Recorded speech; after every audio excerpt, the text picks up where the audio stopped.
بسم الله الرحمن الرحيم. يا أيها الناس اتقوا ربكم الذي خلقكم من نفس واحدة وخلق منها زوجها وبث منهما رجالا كثيرا ونساء واتقوا الله الذي تساءلون به والأرحام إن الله كان عليكم رقيبا. وآتوا اليتامى أموالهم ولا تتبدلوا الخبيث بالطيب ولا تأكلوا أموالهم إلى أموالكم إنه كان حوبا كبيرا. وإن خفتم ألا تقسطوا في اليتامى فانكحوا ما طاب لكم من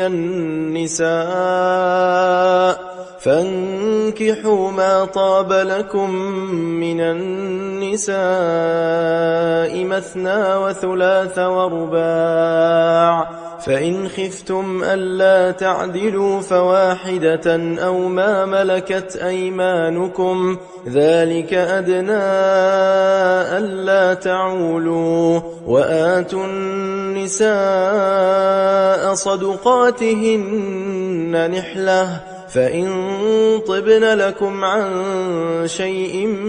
منه نفسا فكلوه هنيئا مريئا. ولا تؤتوا السفهاء أموالكم التي جعل الله لكم قياما وارزقوهم فيها واكسوهم وقولوا لهم قولا معروفا. وابتلوا اليتامى حتى إذا بلغوا النكاح فإن آنستم منهم رشدا فادفعوا إليهم أموالهم ولا تأكلوها إسرافا وبدارا أن يكبروا. ومن كان غنيا فليستعفف ومن كان فقيرا فليأكل بالمعروف. فإذا دفعتم إليهم أموالهم فأشهدوا عليهم وكفى بالله حسيبا. للرجال نصيب مما ترك الوالدان والأقربون وللنساء نصيب مما ترك الوالدان والأقربون مما قل منه أو كثر نصيبا مفروضا. وإذا حضر القسمة أولو القربى واليتامى والمساكين فارزقوهم منه وقولوا لهم قولا معروفا. وليخشى الذين لو تركوا من خلفهم ذرية ضعافا خافوا عليهم فليتقوا الله وليقولوا قولا سديدا. إن الذين يأكلون أموال اليتامى ظلما إنما يأكلون في بطونهم نارا وسيصلون سعيرا. يوصيكم الله في أولادكم للذكر مثل حظ الأنثيين، فإن كن نساء فوق 2 فلهن ثلثا ما ترك، وإن كانت واحدة فلها النصف. ولأبويه لكل واحد منهما السدس مما ترك إن كان له ولد، فإن لم يكن له ولد وورثه أبواه فلأمه الثلث، فإن كان له إخوة فلأمه السدس من بعد وصية يوصي بها أو دين. آباؤكم وأبناؤكم لا تدرون أيهم أقرب لكم نفعا فريضة من الله إن الله كان عليما حكيما. ولكم نصف ما ترك أزواجكم إن لم يكن لهن ولد فإن كان لهن ولد فلكم الربع مما تركن من بعد وصية يوصين بها أو دين. ولهن الربع مما تركتم إن لم يكن لكم ولد فإن كان لكم ولد فلهن الثمن مما تركتم من بعد وصية توصون بها أو دين. وإن كان رجل يورث كلالة أو امرأة وله أخ أو أخت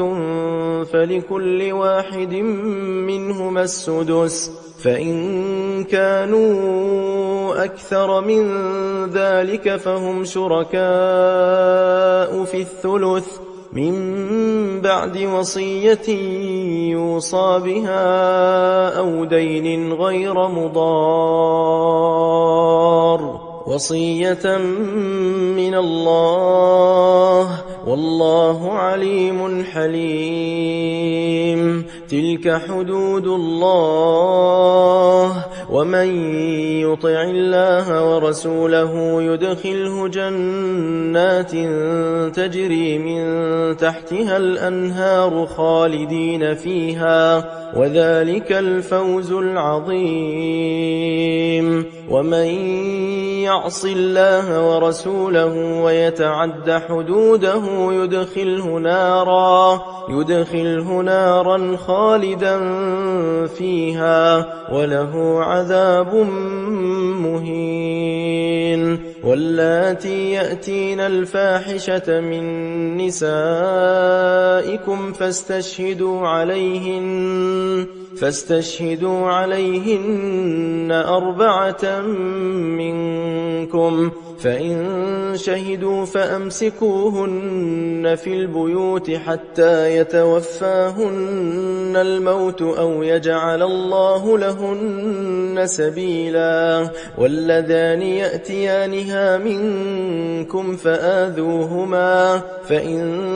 تابا وأصلحا فأعرضوا عنهما إن الله كان توابا رحيما. إنما التوبة على الله للذين يعملون السوء بجهالة ثم يتوبون من قريب فأولئك يتوب الله عليهم وكان الله عليما حكيما. وليست التوبة للذين يعملون السيئات حتى إذا حضر أحدهم الموت قال إني تبت الآن ولا الذين يموتون وهم كفار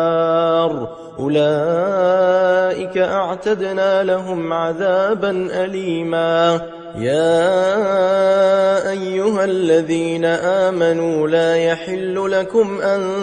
ترثوا النساء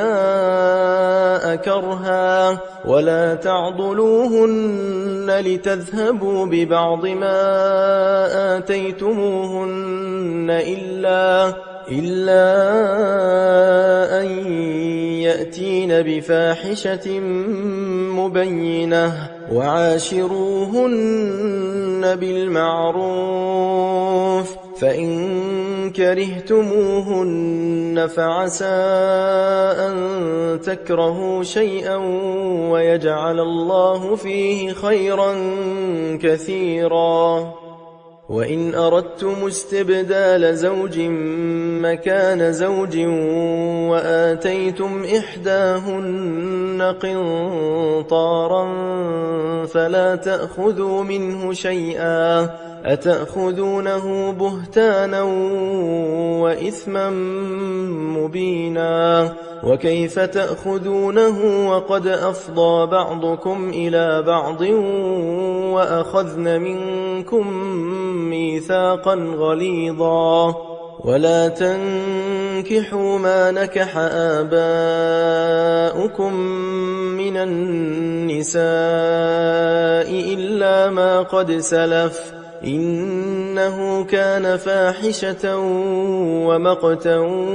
وساء سبيلا. حرمت عليكم أمهاتكم وبناتكم وأخواتكم وعماتكم وخالاتكم وبنات الأخ وبنات الأخت وأمهاتكم اللاتي أرضعنكم وأخواتكم من الرضاعة وأمهات نسائكم وربائبكم اللاتي في حجوركم من نسائكم اللاتي دخلتم بهن. فإن لم تكونوا دخلتم بهن فلا جناح عليكم وحلائل أبنائكم الذين من أصلابكم وأن تجمعوا بين الأختين إلا ما قد سلف إن الله كان غفورا رحيما. والمحصنات من النساء إلا ما ملكت أيمانكم كتاب الله عليكم وأحل لكم ما وراء ذلكم أن تبتغوا بأموالكم محصنين غير مسافحين فما استمتعتم به منهن فآتوهن أجورهن فريضة ولا جناح عليكم فيما تراضيتم به من بعد الفريضة إن الله كان عليما حكيما. ومن لم يستطع منكم طولا أن ينكح المحصنات المؤمنات فمما ملكت أيمانكم من فتياتكم المؤمنات والله أعلم بإيمانكم بعضكم من بعض فانكحوهن بإذن أهلهن وآتوهن أجورهن بالمعروف محصنات غير مسافحات ولا متخذات أخدان فإذا أحصن فإن أتين بفاحشة فعليهن نصف ما على المحصنات من العذاب ذلك لمن خشي العنة منكم منكم وأن تصبروا خير لكم والله غفور رحيم. يريد الله ليبين لكم ويهديكم سنن الذين من قبلكم ويتوب عليكم والله عليم حكيم. والله يريد أن يتوب عليكم ويريد الذين يتبعون الشهوات أن تميلوا ميلا عظيما. يريد الله أن يخفف عنكم وخلق الإنسان ضعيفا. يا أيها الذين آمنوا لا تأكلوا أموالكم بينكم بالباطل إلا أن تكون تجارة عن تراض منكم ولا تقتلوا أنفسكم إن الله كان بكم رحيما. ومن يفعل ذلك عدوانا وظلما فسوف نصليه نارا وكان ذلك على الله يسيرا. إن تجتنبوا كبائر ما تنهون عنه نكفر عنكم سيئاتكم وندخلكم مدخلا كريما. ولا تتمنوا ما فضل الله به بعضكم على بعض للرجال نصيب مما اكتسبوا وللنساء نصيب مما اكتسبن واسألوا الله من فضله إن الله كان بكل شيء عليما. ولكل جعلنا موالي مما ترك الوالدان والأقربون والذين عقدت أيمانكم فآتوهم نصيبهم إن الله كان على كل شيء شهيدا. الرجال قوامون على النساء بما فضل الله بعضهم على بعض وبما أنفقوا من أموالهم. فالصالحات قانتات حافظات للغيب بما حفظ الله واللاتي تخافون نشوزهن فعظوهن واهجروهن في المضاجع واضربوهن فإن أطعنكم فلا تبغوا عليهن سبيلا إن الله كان عليا كبيرا. وإن خفتم شقاق بينهما فابعثوا حكما من أهله وحكما من أهلها إن يريدا إصلاحا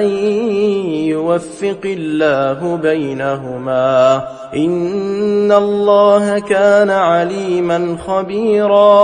واعبدوا الله ولا تشركوا به شيئا وبالوالدين إحسانا وبذي القربى واليتامى والمساكين والجار ذي القربى والجار الجنب والصاحب بالجنب وابن السبيل وما ملكت أيمانكم إن الله لا يحب من كان مختالا فخورا.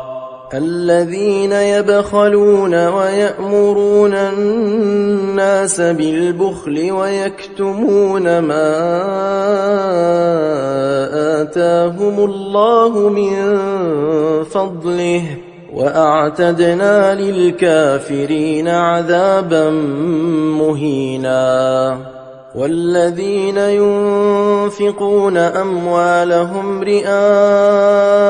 الناس ولا يؤمنون بالله ولا باليوم الآخر ومن يكن الشيطان له قرينا فساء قرينا وماذا عليهم لو آمنوا بالله واليوم الآخر وأنفقوا مما رزقهم الله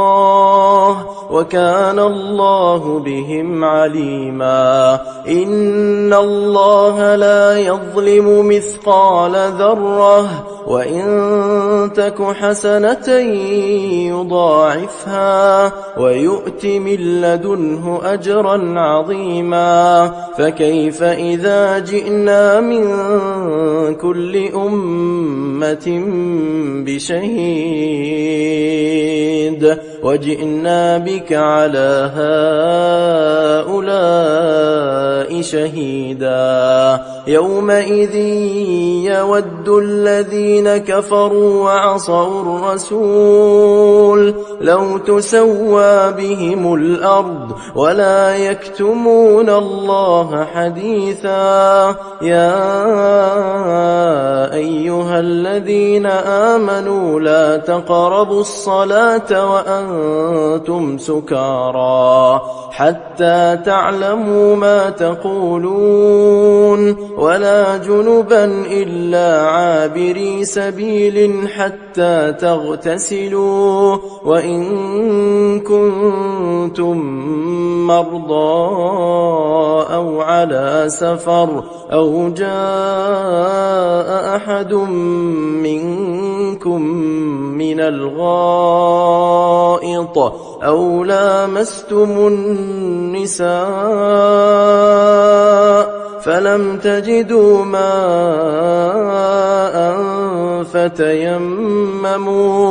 فتيمموا صعيدا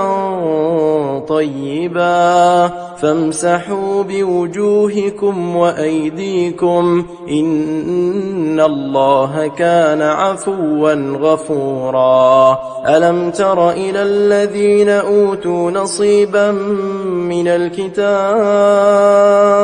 يشترون الضلالة ويريدون أن تضلوا السبيل والله أعلم بأعدائكم وكفى بالله وليا وكفى بالله نصيرا من الذين هادوا يحرفون الكلم عن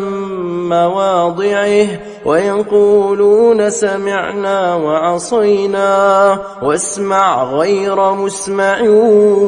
وراعنا ليا بألسنتهم وطعنا في الدين ولو أنهم قالوا سمعنا وأطعنا واسمع وانظرنا لكان خيرا لهم وأقوم ولكن لعنهم الله بكفرهم فلا يؤمنون إلا قليلا يا أيها الذين أوتوا الكتاب آمنوا بما نزلنا مصدقا لما معكم من قبل أن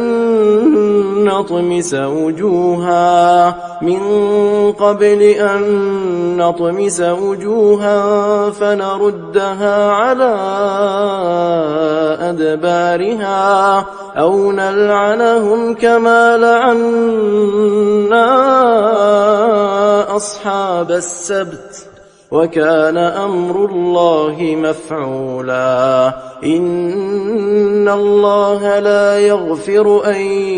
يشرك به ويغفر ما دون ذلك لمن يشاء ومن يشرك بالله فقد افترى إثما عظيما ألم تر إلى الذين يزكون أنفسهم بل الله يزكي من يشاء ولا يظلمون فتيلا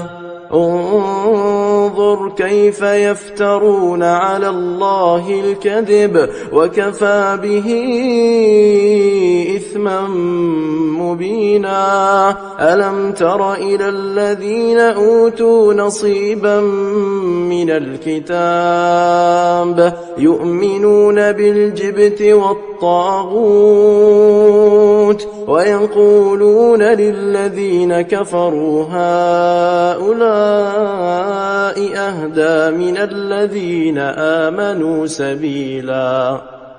أولئك الذين لعنهم الله ومن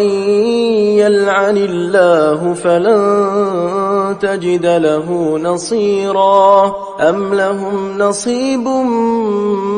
من الملك فإذا لا يؤتون الناس نقيرا أم يحسدون الناس على ما آتاهم الله من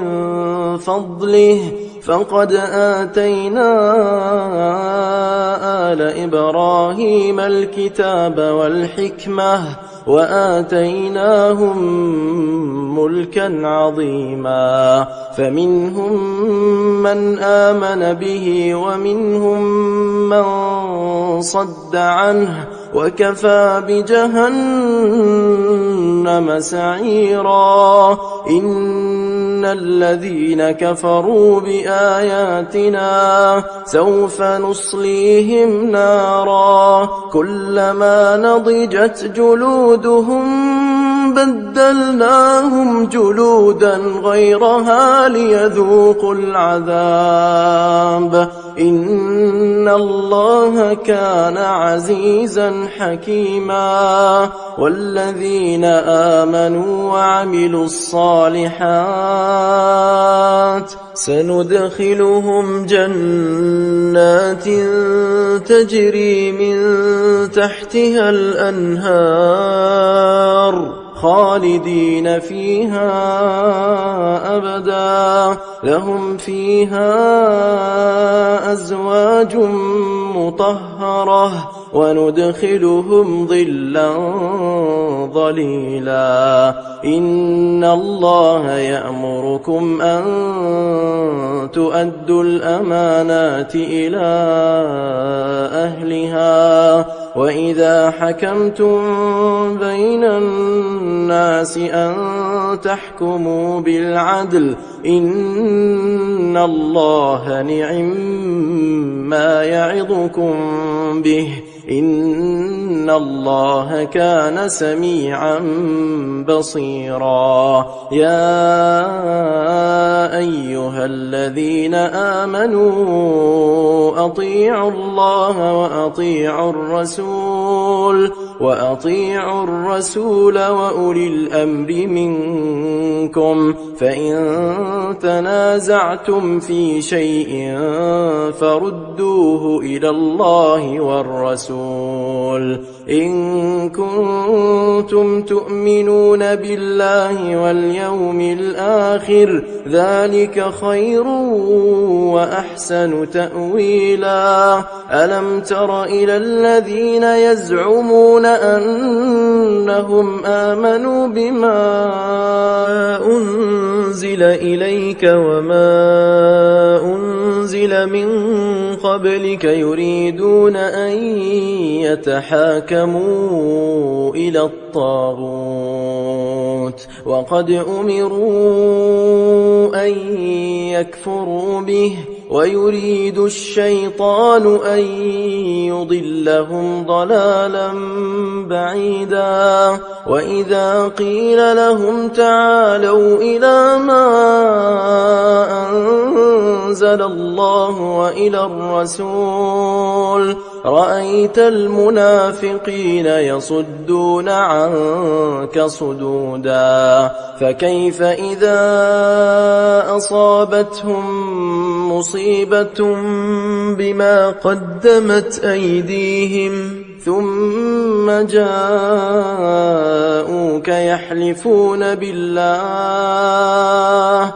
يحلفون بالله إن أردنا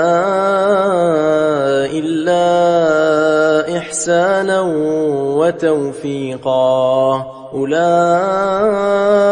الذين يعلم الله ما في قلوبهم فأعرض عنهم وعظهم وقل لهم في أنفسهم قولا بليغا وما أرسلنا من رسول إلا ليطاع بإذن الله ولو أنهم إذ ظلموا أنفسهم جاءوك واستغفر لهم الرسول لوجدوا الله توابا رحيما فلا وربك لا يؤمنون حتى يحكموك فيما شجر بينهم ثم لا يجدوا في أنفسهم حرجا مما قضيت ويسلموا تسليما ولو أنا كتبنا عليهم أن اقتلوا أنفسكم أو اخرجوا من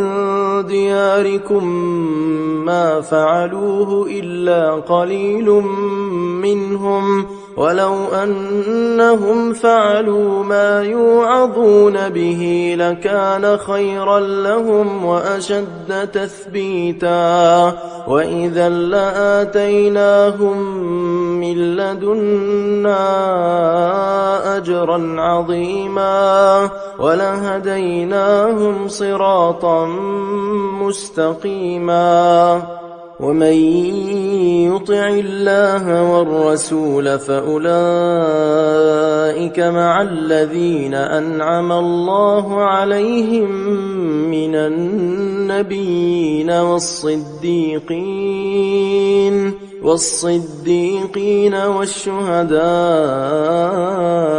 والصالحين وحسن أولئك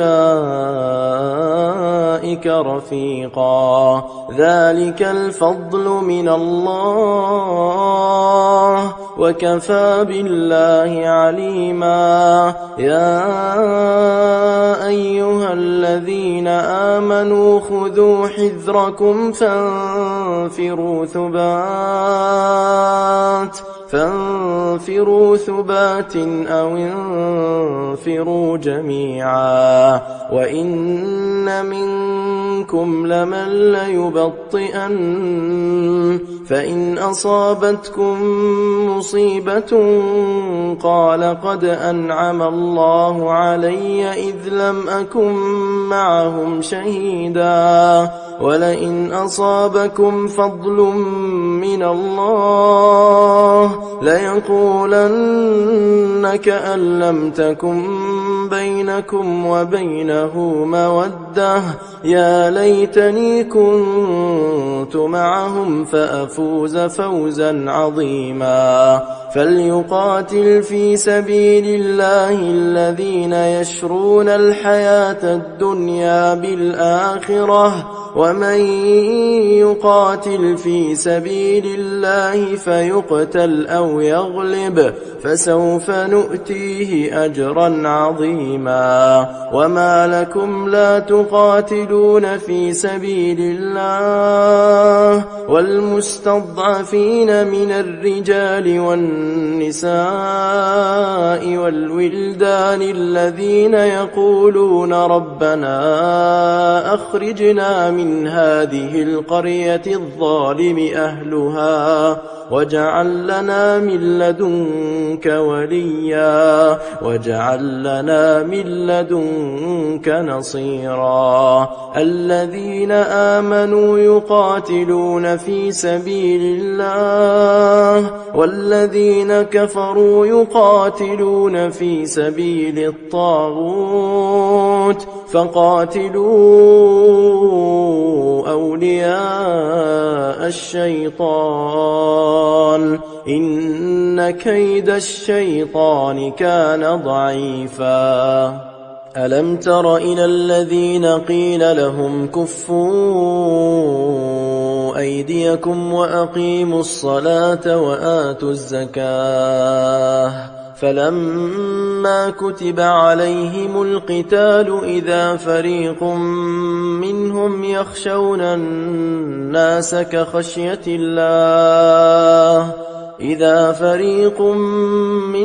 يخشون الناس كخشية الله أو أشد خشية وقالوا ربنا لم كتبت علينا القتال لولا أخرتنا إلى أجل قريب قل متاع الدنيا قليل والآخرة خير لمن اتقى ولا تظلمون فتيلا أينما تكونوا يدرككم الموت ولو كنتم في بروج مشيدة وإن تصبهم حسنة يقولوا هذه من عند الله وإن تصبهم سيئة يقولوا هذه من عندك قل كل من عند الله فما لهؤلاء القوم لا يكادون يفقهون حديثا ما أصابك من حسنة فمن الله وما أصابك من سيئة فمن نفسك وأرسلناك للناس رسولا وكفى بالله شهيدا من يطع الرسول فقد أطاع الله ومن تولى فما أرسلناك عليهم حفيظا ويقولون طاعة فإذا برزوا من عندك بيت طائفة منهم غير الذي تقول والله يكتب ما يبيتون فأعرض عنهم وتوكل على الله وكفى بالله وكيلا أفلا يتدبرون القرآن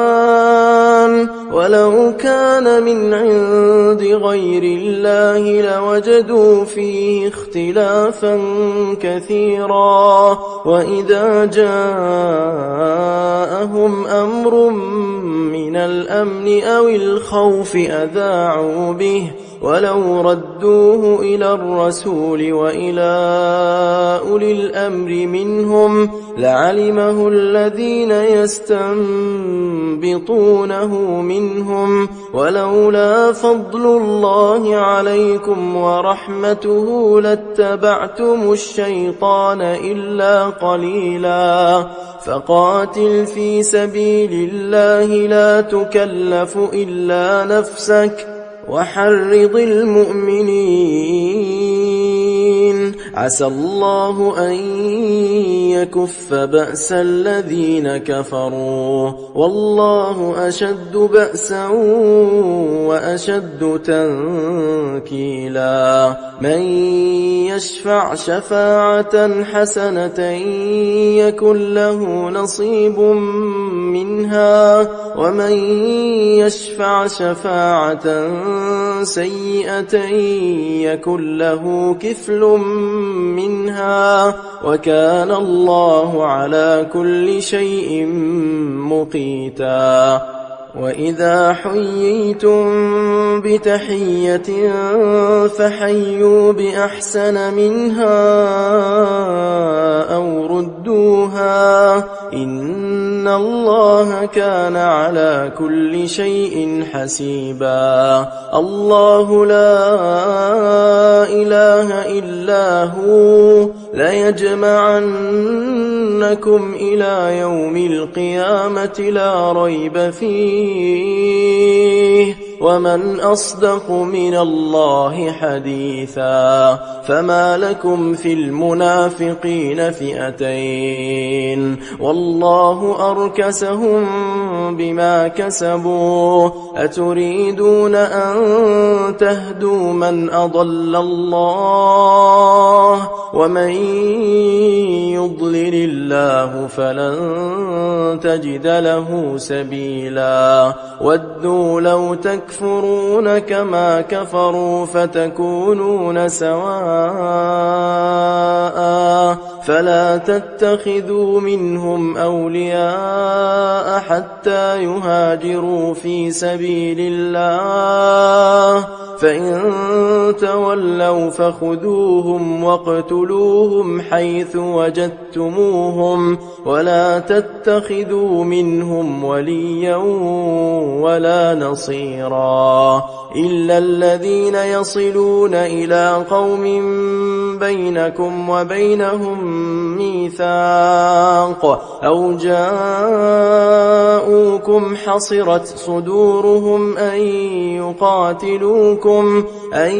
يقاتلوكم أو يقاتلوا قومهم ولو شاء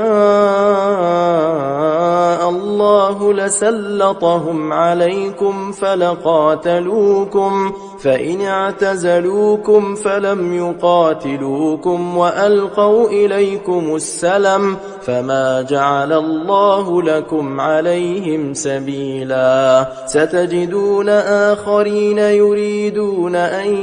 يأمنوكم ويأمنوا قومهم كلما ردوا إلى الفتنة أركسوا فيها فإن لم يعتزلوكم ويلقوا إليكم السلم ويكفوا أيديهم فخذوهم واقتلوهم حيث ثقفتموهم وأولئكم جعلنا لكم عليهم سلطانا مبينا. وما كان لمؤمن أن يقتل مؤمنا إلا خطأ ومن قتل مؤمنا خطأ فتحرير رقبة مؤمنة ودية مسلمة إلى أهله إلا أن يصدقوا فإن كان من قوم عدو لكم وهو مؤمن فتحرير رقبة مؤمنة وإن كان من قوم بينكم وبينهم ميثاق فدية مسلمة إلى أهله وتحرير رقبة مؤمنة فمن لم يجد فصيام شهرين متتابعين توبة من الله وكان الله عليما حكيما. ومن يقتل مؤمنا متعمدا فجزاؤه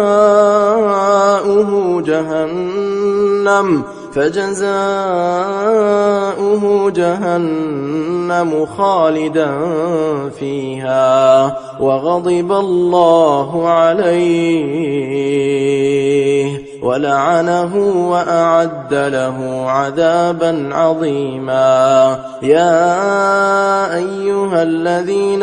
آمنوا إذا ضربتم في سبيل الله فتبينوا ولا تقولوا لمن ألقى إليكم السلام لست مؤمنا تبتغون عرض الحياة الدنيا فعند الله مغانم كثيرة كذلك كنتم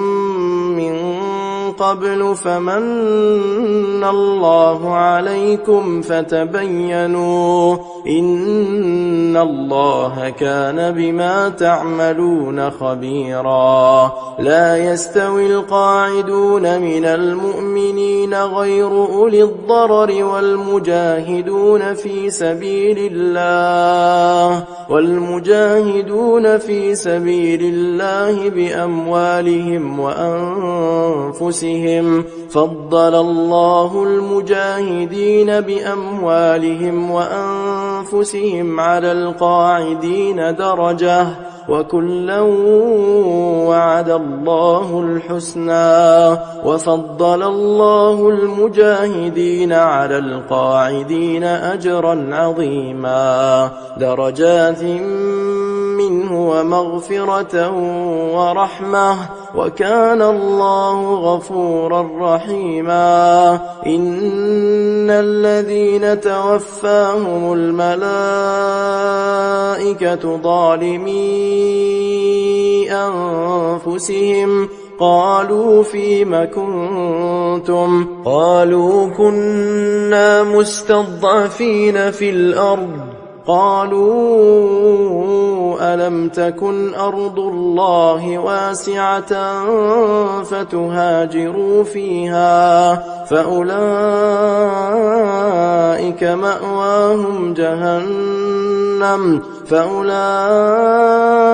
مأواهم جهنم وساءت مصيرا إلا المستضعفين من الرجال والنساء والولدان لا يستطيعون حيلة ولا يهتدون سبيلا فأولئك عسى الله أن يعفو عنهم وكان الله عفوا غفورا ومن يهاجر في سبيل الله يجد في الأرض مراغما كثيرا وسعة ومن يخرج من بيته مهاجرا إلى الله ورسوله ثم يدركه الموت فقد وقع أجره على الله وكان الله غفورا رحيما وإذا ضربتم في الأرض فليس عليكم جناح أن تقصروا من الصلاة إن خفتم أن يفتنكم الذين كفروا إن الكافرين كانوا لكم عدوا مبينا وإذا كنت فيهم فأقمت لهم الصلاة فلتقم طائفة منهم معك وليأخذوا أسلحتهم فإذا سجدوا فليكونوا من ورائكم ولتأت طائفة أخرى لم يصلوا فليصلوا معك وليأخذوا حذرهم وأسلحتهم ود الذين كفروا لو تغفلون عن أسلحتكم وأمتعتكم فيميلون عليكم ميلة واحدة ولا جناح عليكم إن كان بكم أذى من مطر إن كان بكم أذى من مطر أو كنتم مرضى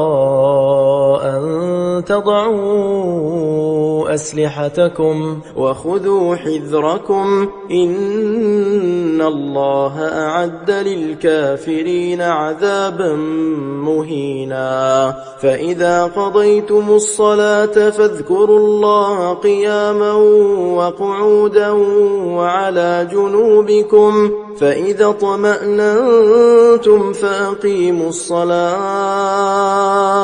إن الصلاة كانت على المؤمنين كتابا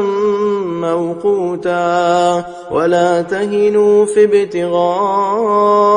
القوم إن تكونوا تألمون فإنهم يألمون كما تألمون وترجون من الله ما لا يرجون وكان الله عليما حكيما إنا أنزلنا إليك الكتاب بالحق لتحكم بين الناس بما أراك الله ولا تكن للخائنين خصيما واستغفر الله إن الله كان غفورا رحيما ولا تجادل عن الذين يختانون أنفسهم إن الله لا يحب من كان خوانا أثيما يستخفون من الناس ولا يستخفون من الله وهو معهم إذ يبيتون ما لا يرضى من القول وكان الله بما يعملون محيطا ها أنتم هؤلاء جادلتم عنهم في الحياة الدنيا فمن يجادل الله عنهم يوم القيامة أم من يكون عليهم وكيلا ومن يعمل سوءا أو يظلم نفسه ثم يستغفر الله يجد الله غفورا رحيما ومن يكسب إثما فإنما يكسبه على نفسه وكان الله عليما حكيما ومن يكسب خطيئة أو إثما ثم يرم به بريئا فقد احتمل بهتانا وإثما مبينا ولولا فضل الله عليك ورحمته لهم طائفة منهم أن يضلوك وما يضلون إلا أنفسهم وما يضرونك من شيء وأنزل الله عليك الكتاب والحكمة وعلمك ما لم تكن تعلم وكان فضل الله عليك عظيما لا خير في كثير من نجواهم إلا من أمر بصدقة أو معروف أو إصلاح بين الناس ومن يفعل ذلك ابتغاء مرضات الله فسوف نؤتيه أجرا عظيما ومن يشاقق الرسول من بعد ما تبين له الهدى ويتبع غير سبيل المؤمنين نوله ما تولى ونصله جهنم وساءت مصيرا. إن الله لا يغفر أن يشرك به ويغفر ما دون ذلك لمن يشاء ومن يشرك بالله فقد ضل ضلالا بعيدا. إن يدعون من دونه إلا إناثا وإن يدعون إلا شيطانا مريدا لعنه الله وقال لأتخذن من عبادك نصيبا مفروضا ولأضلنهم ولأمنينهم ولآمرنهم فليبتكن آذان الأنعام ولآمرنهم فليغيرن خلق الله. ومن يتخذ الشيطان وليا من دون الله فقد خسر خسرانا مبينا. يعدهم ويمنيهم وما يعدهم الشيطان إلا غرورا. أولئك مأواهم جهنم ولا يجدون عنها محيصا. والذين آمنوا وعملوا الصالحات سندخلهم جنات تجري من تحتها الأنهار خالدين فيها أبدا وعد الله حقا ومن أصدق من الله قيلا. ليس بأمانيكم ولا أماني أهل الكتاب من يعمل سوءا يجز به ولا يجد له من دون الله وليا ولا نصيرا. ومن يعمل من الصالحات من ذكر أو أنثى وهو مؤمن فأولئك يدخلون الجنة ولا يظلمون نقيرا. ومن أحسن دينا ممن أسلم وجهه لله وهو محسن واتبع ملة إبراهيم حنيفا واتخذ الله إبراهيم خليلا. ولله ما في السماوات وما في الأرض وكان الله بكل شيء محيطا. ويستفتونك في النساء قل الله يفتيكم فيهن وما يتلى عليكم في الكتاب في يتامى النساء اللاتي لا تؤتونهن ما كتب لهن وترغبون أن تنكحوهن والمستضعفين من الولدان وأن تقوموا لليتامى بالقسط وما تفعلوا من خير فإن الله كان به عليما. وإن امرأة خافت من بعلها نشوزا أو إعراضا فلا جناح عليهما أن يصلحا بينهما صلحا والصلح خير. وأحضرت الأنفس الشح وإن تحسنوا وتتقوا فإن الله كان بما تعملون خبيرا. ولن تستطيعوا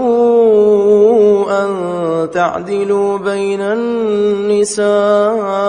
ولو حرصتم فلا تميلوا كل الميل فتذروها كالمعلقة. وإن تصلحوا وتتقوا فإن الله كان غفورا رحيما. وإن يتفرقا يغن الله كلا من سعته وكان الله واسعا حكيما. ولله ما في السماوات وما في الأرض. ولقد وصينا الذين أوتوا الكتاب من قبلكم وإياكم أن اتقوا الله. وإن تكفروا فإن لله ما في السماوات وما في الأرض وكان الله غنيا حميدا. ولله ما في السماوات وما في الأرض وكفى بالله وكيلا. إن يشأ يذهبكم أيها الناس ويأت بآخرين وكان الله على ذلك قديرا. من كان يريد ثواب الدنيا فعند الله ثواب الدنيا والآخرة وكان الله سميعا بصيرا. يا أيها الذين آمنوا كونوا قوامين بالقسط شهداء لله ولو على أنفسكم أو الوالدين والأقربين. إن يكن غنيا أو فقيرا فالله أولى بهما فلا تتبعوا الهوى أن تعدلوا. وإن تلووا أو تعرضوا فإن الله كان بما تعملون خبيرا. يا أيها الذين آمنوا بالله ورسوله والكتاب الذي نزل على رسوله والكتاب الذي أنزل من قبل. ومن يكفر بالله وملائكته وكتبه ورسله واليوم الآخر فقد ضل ضلالا بعيدا. إن الذين آمنوا ثم كفروا ثم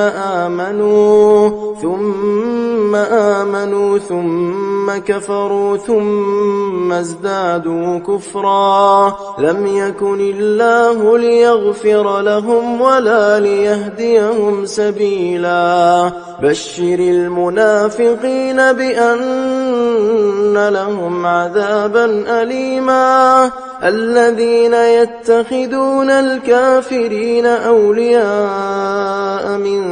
دون المؤمنين أيبتغون عندهم العزة فإن العزة لله جميعا. وقد نزل عليكم في الكتاب أن إذا سمعتم آيات الله يكفر بها ويستهزأ بها فلا تقعدوا معهم حتى يخوضوا في حديث غيره إنكم إذا مثلهم. إن الله جامع المنافقين والكافرين في جهنم جميعا. الذين يتربصون بكم فإن كان لكم فتح من الله قالوا ألم نكن معكم وإن كان للكافرين نصيب قالوا ألم نستحوذ عليكم ونمنعكم من المؤمنين فالله يحكم بينكم يوم القيامة ولن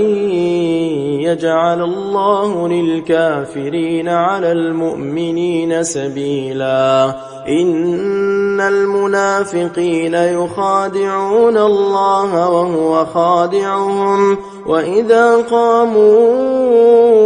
إلى الصلاة قاموا كسالى يراءون الناس ولا يذكرون الله إلا قليلا مذبذبين بين ذلك لا إله هؤلاء ولا إله هؤلاء ومن يضلل الله فلن تجد له سبيلا يا أيها الذين آمنوا لا تتخذوا الكافرين أولياء من دون المؤمنين أتريدون أن تجعلوا لله عليكم سلطانا مبينا إن المنافقين في الدرك الأسفل من النار ولن تجد لهم نصيرا إلا الذين تابوا وأصلحوا واعتصموا بالله وأخلصوا دينهم لله فأولئك مع المؤمنين وسوف يؤتي الله المؤمنين أجرا عظيما ما يفعل الله بعذابكم إن شكرتم وآمنتم وكان الله شاكرا عليما لا يحب الله الجهر بالسوء من القول إلا من ظلم وكان الله سميعا عليما إن تبدوا خيرا أو تخفوه أو تعفو عن سوء فإن الله كان عفوا قديرا إن الذين يكفرون بالله ورسله ويريدون أن يفرقوا بين الله ورسله ويقولون نؤمن ببعض ونكفر ببعض ويريدون أن يتخذوا بين ذلك سبيلا أولئك هم الكافرون حقا وأعتدنا للكافرين عذابا مهينا والذين آمنوا بالله ورسله ولم يفرقوا بين أحد منهم أولئك سوف يؤتيهم أجورهم وكان الله غفورا رحيما يسألك أهل الكتاب أن تنزل عليهم كتابا من السماء فقد سألوا موسى أكبر من ذلك فقالوا أرنا الله جهرة فأخذتهم الصاعقة بظلمهم ثم اتخذوا العجل من بعد ما جاءتهم البينات فعفونا عن ذلك وآتينا موسى سلطانا مبينا ورفعنا فوقهم الطور بميثاقهم وقلنا لهم ادخلوا الباب سجدا وقلنا لهم لا تعدوا في السبت وأخذنا منهم ميثاقا غليظا فبما نقضهم ميثاقهم وكفرهم بآيات الله وقتلهم الأنبياء الأنبياء بغير حق وقولهم قلوبنا غلف بل طبع الله عليها بكفرهم فلا يؤمنون إلا قليلا وبكفرهم وقولهم على مريم بهتانا عظيما وقولهم إنا قتلنا المسيح عيسى بن مريم رسول الله وما قتلوه وما صلبوه ولكن شبه لهم وإن الذين اختلفوا فيه لفي شك منه ما لهم به من علم إلا اتباع الظن وما قتلوه يقينا بل رفعه الله إليه وكان الله عزيزا حكيما وإن من أهل الكتاب إلا ليؤمنن به قبل موته ويوم القيامة يكون عليهم شهيدا فبظلم من الذين هادوا حرمنا عليهم طيبات أحلت لهم وبصدهم عن سبيل الله كثيرا وأخذهم الربا وقد نهوا عنه وأكلهم أموال الناس بالباطل وأعتدنا للكافرين منهم عذابا أليما لكن الراسخون في العلم منهم والمؤمنون يؤمنون بما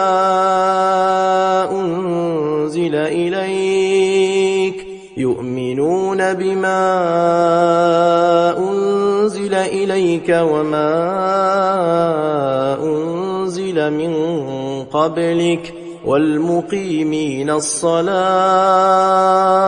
والمؤتون الزكاة والمؤمنون بالله واليوم الآخر أولئك سنؤتيهم أجرا عظيما إنا أوحينا إليك كما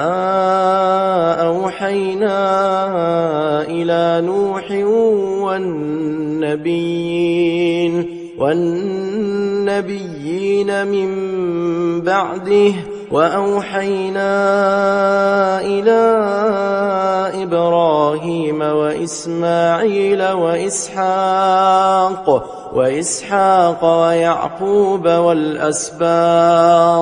والأسباط وعيسى وأيوب ويونس وهارون وسليمان وآتينا داود زبورا ورسلا قد قصصناهم عليك من قبل ورسلا لم نقصصهم عليك وكلم الله موسى تكليما رسلا مبشرين ومنذرين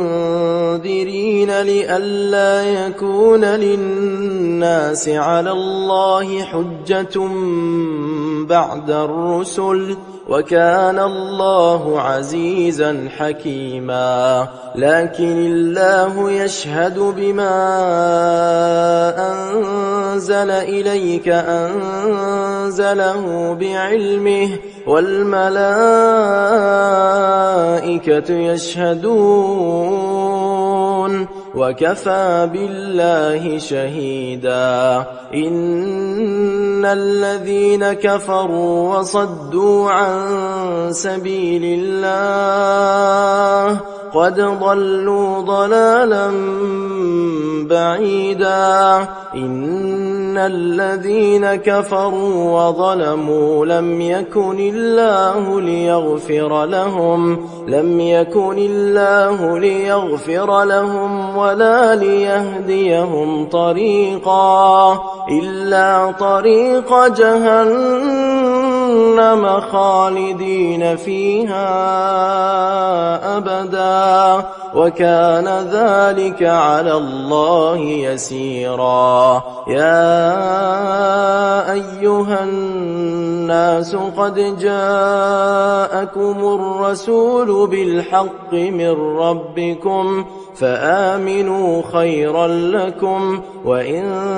تكفروا فإن لله ما في السماوات والأرض وكان الله عليما حكيما. يا أهل الكتاب لا تغلوا في دينكم ولا تقولوا على الله إلا الحق إنما المسيح عيسى بن مريم رسول الله وكلمته ألقاها إلى مريم وروح منه فآمنوا بالله ورسله ولا تقولوا ثلاثة انتهوا خيرا لكم إنما الله إله واحد سبحانه أن يكون له ولد له ما في السماوات وما في الأرض وكفى بالله وكيلا. لن يستنكف المسيح أن يكون عبدا لله ولا الملائكة المقربون ومن يستنكف عن عبادته ويستكبر فسيحشرهم إليه جميعا. فأما الذين آمنوا وعملوا الصالحات فيوفيهم أجورهم ويزيدهم من فضله وأما الذين استنكفوا واستكبروا فيعذبهم عذابا أليما ولا يجدون لهم من دون الله وليا ولا نصيرا. يا أيها الناس قد جاءكم برهان من ربكم وأنزلنا إليكم نورا مبينا. فأما الذين آمنوا بالله واعتصموا به فسيدخلهم في رحمة منه وفضل ويهديهم إليه صراطا مستقيما. يستفتونك قل الله يفتيكم في الكلالة إن امرؤ هلك ليس له ولد وله أخت فلها نصف ما ترك وهو يرثها إن لم يكن لها ولد فإن كانت اثنتين فلهما الثلثان مما ترك وإن كانوا إخوة رجالا ونساء فللذكر مثل حظ الأنثيين يبين الله لكم أن تضلوا والله بكل شيء عليم.